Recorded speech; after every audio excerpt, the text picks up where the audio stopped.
Bonjour et bonne année. Première vidéo de l'année où je vais recommencer un peu à venir discuter devant vous d'un certain nombre de sujets qui nous intéressent, ou en tout cas qui m'intéressent moi et j'espère qu'ils vous intéresseront.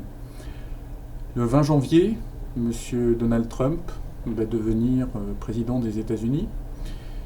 Mais le moins qu'on puisse dire, c'est que les jours qui viennent de se passer montrent qu'il a été capable d'ores et déjà de nous annoncer une couleur qu'on n'avait jamais vue jusqu'à présent. Annoncer la fin de l'OTAN, remettre en cause assez violemment l'Europe, ses dirigeants et leur politique. Je crois qu'aucun président élu, car il n'est pour l'instant que le président élu et pas le président en exercice, n'avait en aussi peu de temps réussi à prendre à rebrousse-poil autant les dirigeants européens.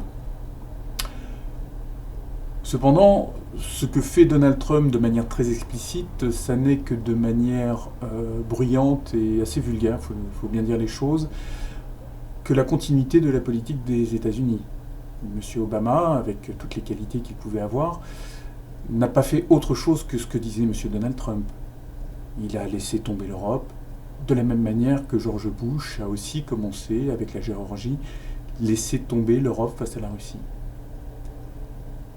La première bonne nouvelle de cette catastrophe, c'est que, au moins dans les paroles, les dirigeants européens réagissent. Ils réagissent même de manière assez positive, puisque Paris, Berlin et Bruxelles réagissent en disant que ce n'est pas à M. Trump de nous dire ce que nous devons faire, et que si nous n'intervenons pas sur la politique américaine, les Américains n'ont pas à nous dire ce que nous devons faire. Mais tout ça n'a de sens qu'à partir du moment où nous réalisons que nous allons être seuls. Les États-Unis ont décidé de se tourner vers l'Asie. Leur ennemi maintenant n'est plus la Russie. La Russie, ils n'en ont rien à faire, et ils sont tout à fait prêts à négocier tout ce qu'il faut avec eux.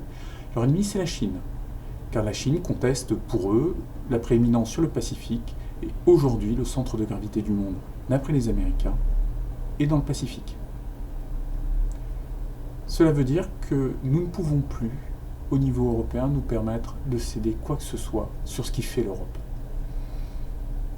Et aujourd'hui, ce qui est en danger dans l'Europe, c'est très simple.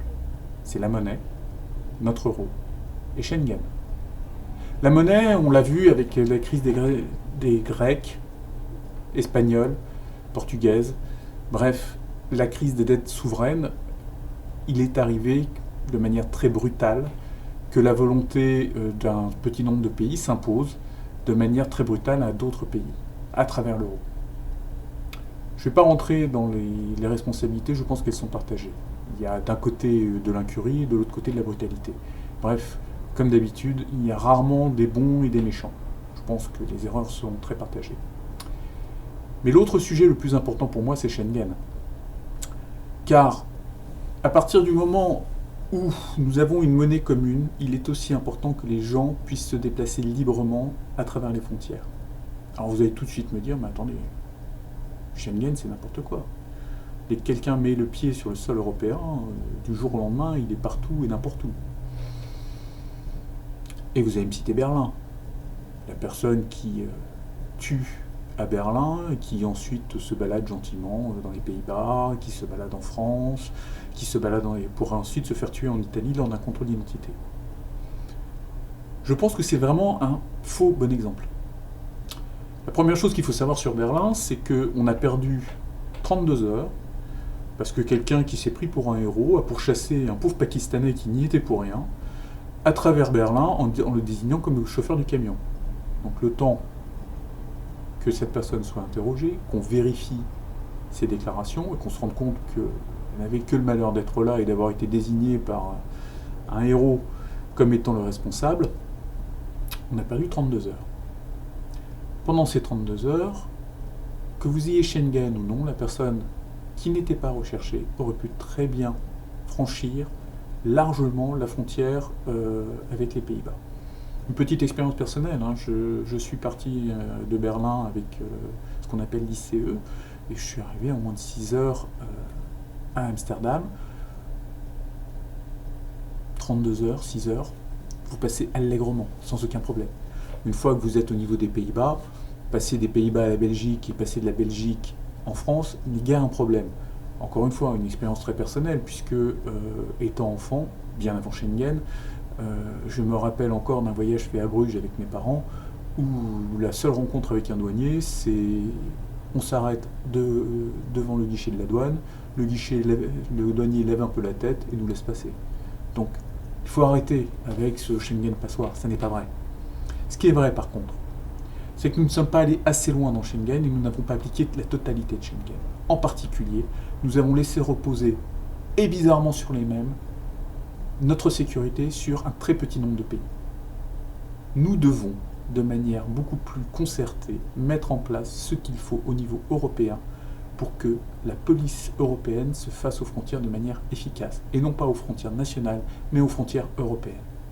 Nous devons mettre en place, au niveau européen, un corps transfrontalier de police qui nous permette de poursuivre des criminels transfrontaliers. Ils existaient avant, ils existeront toujours. La différence, c'est que nous avons maintenant les moyens, grâce à l'Europe, de mettre en place ce qu'il faut pour mettre ces gens hors d'état de nuire. Et nous devons le faire maintenant. Parce que si nous sommes libres de circuler, si nous sommes libres d'échanger, si nous sommes libres d'être ce que nous sommes, c'est-à-dire Européens français, Européens allemands, bref, Européens issus d'une histoire européenne, d'après nos pays, si nous voulons le rester, il va falloir que nous soyons unis. Parce qu'aujourd'hui, nous ne voulons plus le grand cousin américain.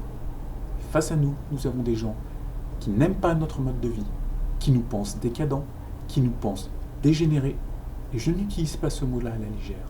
Le mot dégénéré est prononcé plus souvent qu'à son tour lorsqu'on parle de l'Occident, de l'Europe occidentale, quelque part au niveau de Moscou. Donc si aujourd'hui nous devons nous défendre, nous devons le faire en étant unis, en étant soudés, comme jamais nous l'avons été. Car le monde est dangereux, le monde est tragique, et si nous ne luttons pas ensemble, nous mourrons seuls.